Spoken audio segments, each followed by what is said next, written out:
soo dhawaada saaxiibayaal kuna soo dhawaada qaybta saddexaad ee sheekadii Saabir iyo Samiira. halkay noo joogtay ayaan ka sii wadi doonaa. haddaba intaynaan sheekada u sii gudagalin waxaan ka codsanaynaa inaad like saarto muuqaalka lana wadaagto asxaabtaada. mahadsanid. Saabir iyo aabihiisa si wacan ayaa loo soo dhaweeyay waana la casuumay. casuumaad kadib waxaa wadaftay labadii oday ee dhalay wiilka iyo gabadha, waxaana hadalka ku hormaray Saabir aabihiis oo si diiran ugu maxadceliyay casuumaadii aadka u xiisaha badneyd ee loo sameeyay. kadib gabadha aabaheed ayaa ku yiri idinka mudan ee soo dhawaada gacmo furan. intaas kadib waxaa mawduucii furay Saabir aabihiis oo sheeko kale kuma uusan sii dheeraan, waxaana ku yiri xaajiyo waxaan kuugu soconaa aniga iyo wiilkayga doonasho gabadhaada Samiira inaan u guurino wiilkayga Saabir.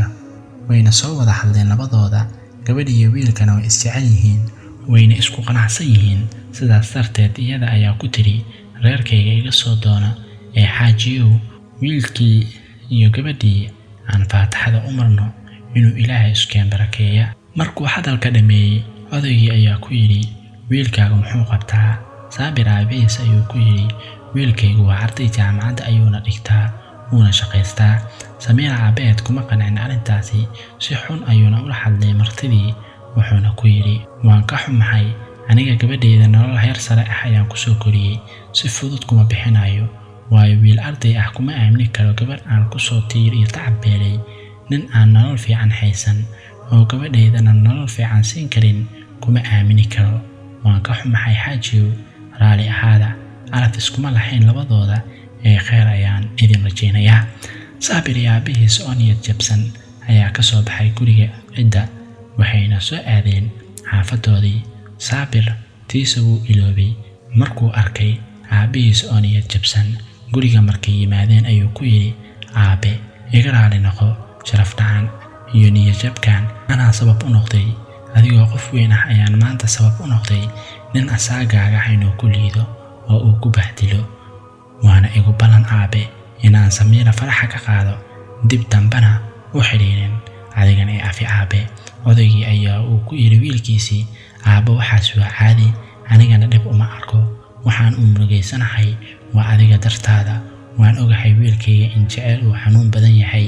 wejigaada farxadda ka muuqatay iyo xamaasadda intaanan bixin ka hor waana dareemi karaa inaad niyad jabtay. ee ha israacin ciddaas, isku maqaamanihi oo isku maqalanno, iska ilow niyadana ka saar.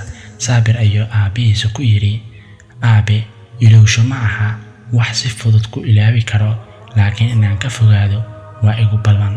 mana iloobi doono weligay Samiira aabaheed sida uu noola dhaqmay.